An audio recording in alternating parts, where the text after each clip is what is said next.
So, Alliance Week, Deadmines Dungeon, and Jaina deck, which you can see above my head currently. We will go through the minis and talents and possibly some options after the dungeon, but first we will go through these three stages. I will show how to defeat them, and I want to say, if you can get the melee units gain lifesteal Relic, that is just absolutely broken for this deck. So if you can get that, pick it. You will see it in action in this video. So let's go. Let's see what will happen in here. I'm gonna place Whelp X on this pipeline, so we can hard counter the Tauren. Take care of those ranged units with Safe Pilot. Let's see. Starting slow, that's fine. We can play... Let's play Jaina here, let's play our Elemental in here, so we can see it's constantly healing. It's basically immortal with this talent, so you will see it in action. Let's take care of those, so our Kobold won't accidentally die. I think I'm gonna place another set of Whelpbacks over here to constantly be able to counter the Tauren. I'm gonna take care of that ranged unit. There we go, so there you can see. He's constantly healing with this Relic. That's just... It's just freaking broken. He can solo the boss if we want, if we let him. And that's just ridiculous if you ask me. But even without the talent, this build would work. That's a misclick, but that's fine. Even without the talent, we could use the same deck and the same strategy to win this. It's just much easier with this particular Relic of the lifesteal for melee units. Especially like for the Flame Element, it's just freaking broken right now. There we go. We are gonna be winning this easily with... I don't even have to do anything right now. But I'm just gonna be doing, because I wanna show how I would be doing this one. We would like to counter that Kobold, but we already won. So that's the first stage. So easily done. Let's go take a look at the second stage. So in here, we wanna claim these chests in the beginning. Maybe take out this middle tower and then take out the left tower. We will be casting our Living Bomb spell, which we didn't use in the first stage at all, at this huge group of enemies. We will wait for them to walk over here so we can cast Living Bomb on this tower, possibly taking out the tower as well, or at least close to be able to take that tower. But we will use Defiance Bandits, take care of these chests, give us a lot of gold. Let's send Fire Elemental over there. We don't have our Living Bomb yet, there we go. Now we do have it. Wish I played it a little bit more down, so these guys would have died as well, but that's fine. They will be taken care of by these units, and now we have the first tower. Basically, it had like a sliver of health left after the Living Bomb. That's the easy capture. Easy capture for the tower, and now we can start working our way towards the boss. We will be taking this tower as well, but also Living Bombing these units. Now that they spawn on this side, we just cast it over here, and look at that. Kuki took tremendous damage from that one. So even if you don't have the lifesteal Relic for your elementals, you can still deal... You can basically kill Kuki while you're killing these spams with your Living Bomb spell. So that's the easiest win condition for this stage. Of course, now that we have the lifesteal, the Fire Elemental can basically solo Kuki as well, so we can just keep on pushing. It really makes this an easy mode for this dungeon. There we go. Second stage is so easily done. But Living Bomb is your key to victory over here, like the easiest key to victory over here, if you don't have the lifesteal Relic, which you obviously won't have every single time you are playing. Let's go to the third stage.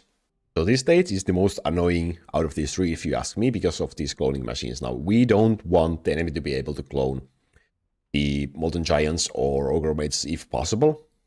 So instead, we try to feed some cheap units to the cloning machines. And in the beginning, we will want this left tower, then this right tower, and then we will probably want to push from this side because it has the shortest path across this cloning machine. So we can kind of try to time our units in so we don't accidentally copy some units we don't want to. We will contest that chest, and I will also take that chest for us. And let's start by taking out that tower for now. We can use Safe Pilot Whelpbacks, sorry, over here. take care of that one. And we will also be able to deal some damage to Sneed in the meanwhile as well. And that's the perfect thing to do. The kobolds got copied. Now we are sitting at max gold, so let's play stuff. Let's take care of these. Everything else should die except the Molten Giant. Yeah, there we go.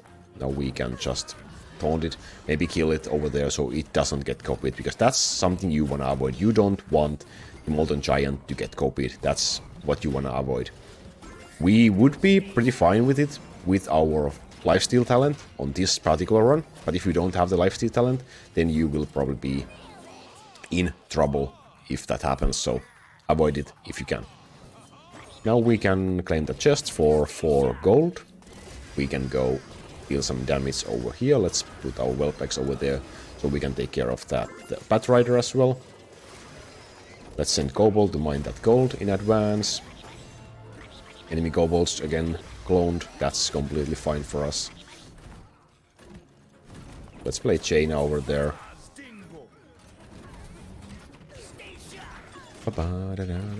Let's take care of those bandits.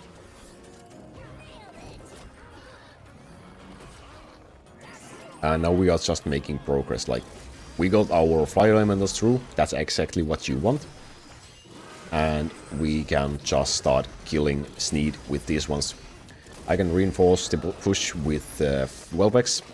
Let's take the gold. Always remember to be mining and taking the chest during your run, so you will get maximum amount of gold possible. Let's living bomb that, and let's take that chest. We would have gotten it otherwise anyway, but that's easy victory for the third stage as well. So that's basically what you want to do. Take the left tower, take the right tower, advance from there to the boss, take it out. And also you can use a lot of spells if you use Jaina, because Jaina is just meant for spells. But let's go take a look at the minis now. So here we are, Jaina deck, and for the talent I have the clear casting, which I feel is the best talent for Jaina, because it just makes the next spell cost 1 gold less. Potentially you will be able to play some heavy damaging spell easier after playing Jaina, and while Jaina is in play, the spells will also play 3 levels higher, so especially for the living bomb in this dungeon, that's a really huge thing.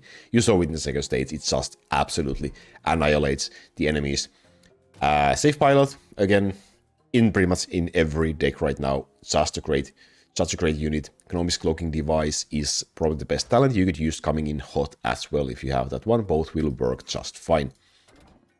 Defiance Bandits, they are cheap, and I use them with the Picklock to get some extra gold from the chests, especially in here in this second stage. There's 2 chests in the beginning that you can claim. If you claim them with the Defiance Bandits with this talent, you get 8 gold in total, and that's a lot of gold you can use to instantly be able to overrun the enemies in that second stage. In the third stage, there's also the 1 chest which you can claim with the Defiance Bandits as well, if possible. Now, the easiest win condition for the second stage is a Living Bomb spell. I have the Burden of Fate talent. You could use Chain Reaction, maybe even Blast Radius as well, but maybe Chain Reaction is the most used one out of these 3. But you can do it also, even without a talent, the Living Bomb will be absolutely amazing in the second stage, so it's a really solid pick. And with Jaina, we will also get the Army Trade bonus for spells anyway, so there's a slot for Living Bomb right in there. Then the Whelpex, especially with the Flame Burst talent, they are extremely strong, and they will be able to hard counter the Stealth Torrent that walks down the pipeline in the first stage, and then they will be just able to provide extra damage in the second and third stage. They are really great unit. Even without the talent, they will be really useful for you in this dungeon and in pretty much any build in general. Quillbore, another unbound unit, used to take out maybe enemy kobolds, to taunt enemy units, and do a lot of stuff. Maybe you could even feed these to the cloning machines in the third stage, if that's your only option. Instead of getting a lot of Molten Giants, it's probably better to get a horde of Quillbores. I have the Tunnel Vision, Bristleback, good work as well if you want that one. I like the increased deployment speed talent over here. And in here, the Fire Elemental with the Immolation Aura. Now with this one and the Lifesteal Relic, but Fire Elemental becomes pretty much immortal. It's just so broken. If you get that one, definitely pick it.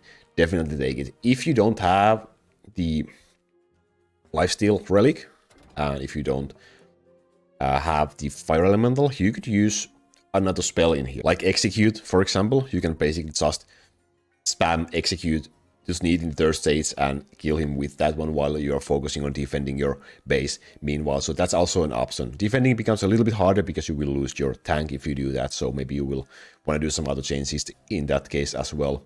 But that's also a spell, and while Jaina is in play, it will be 3 levels higher, so it's also really, really powerful option. But the fire elemental as a tank is really strong in this build. So that's the build, the talents. And let me know in the comment section if you have any questions, if you have any ideas how to improve the build or anything. Let me know. I will see you next time. Thank you so much for watching. Laku out.